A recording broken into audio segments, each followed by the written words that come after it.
Hello. Hôm nay mình sẽ đi ra ngoài.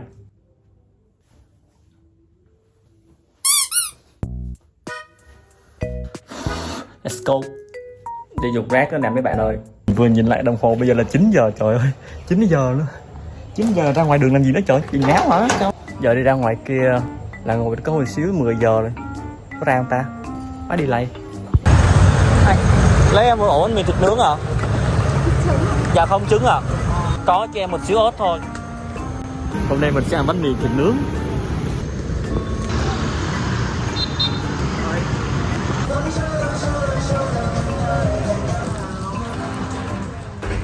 Em ơi, tại bây giờ đóng cửa vậy? Lấy anh trà Mr. Way. Cho anh 70 đường thôi.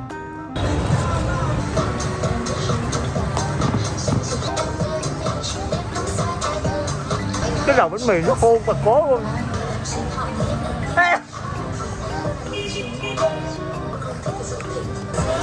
Ngon.